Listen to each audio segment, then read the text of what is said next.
بسم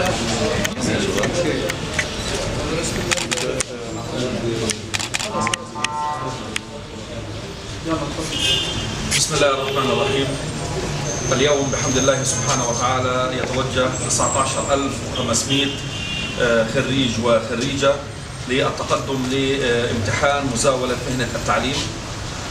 هذا الامتحان الذي سوف يكون له انعكاسا إيجابيا على العملية التعليمية، حيث سيتيح لوزارة التربية والتعليم استخلاص أفضل العناصر الذين يقومون على تربية أبنائنا وبناتنا، الأمر الذي سوف يؤدي إلى ارتفاع تحصيل هؤلاء الطلبة، الأمر الذي سيؤدي إلى إعدادهم الإعداد السليم المناسب للمستقبل، ليكونوا بإذن الله عز وجل رافعين لوطنهم، رافعين لمجتمعهم.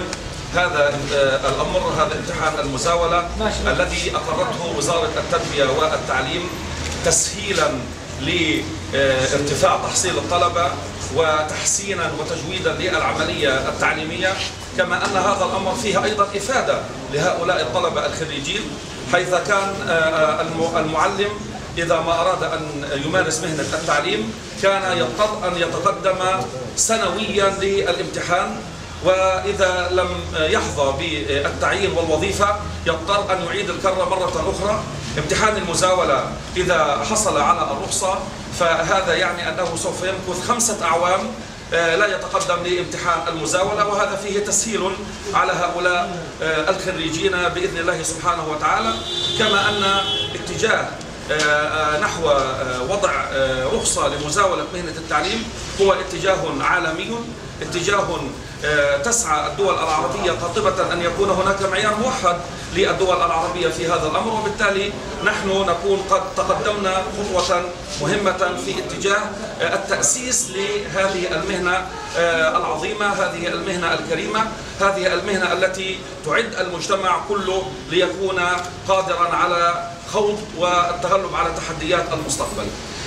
كان هناك العديد من الشبهات حول رخصة مزاولة مهنة التعليم، والبعض اعتقد أنها فيها شيء من التعقيد. نحن نؤكد بأن هذه التخوفات تخوفات لا وجود لها، وأن هذه الشبهات سببها أن هذا الأمر جديد على الميدان، وأحيانا الأمور الغريبة والجديدة يعني تكون هناك هيبة منها. أنا متأكد أن من سيجتاز هذا الامتحان سيكون عددا كبيرا، مما سيؤدي إلى تبديد المخاوف، وعندما يرى الميدان الانعكاس الإيجابي لهذا المشروع وهو رخصة مزاولة مهنة التعليم سوف تزول تلك يعني المخاوف، وسيتشجع الجميع لها بإذن الله سبحانه وتعالى.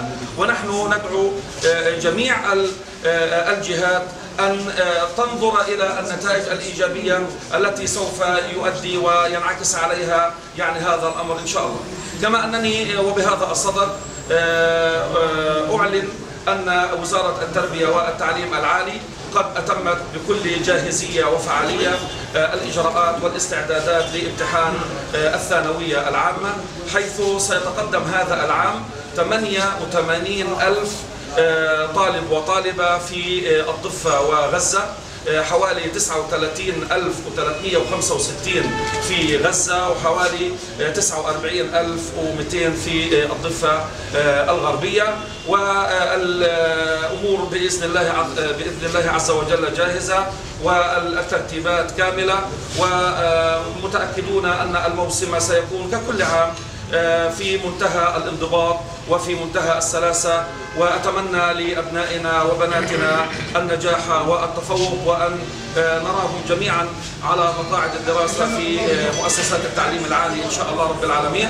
وبهذه المناسبة نتقدم للمعلمين والمعلمات والمدراء والمديرات وكل أسرة التربية والتعليم بالتحية والشكر على جهودهم الكريمة والطيبة في هذا المجال، ونقول لهم كل عام وأنتم بخير.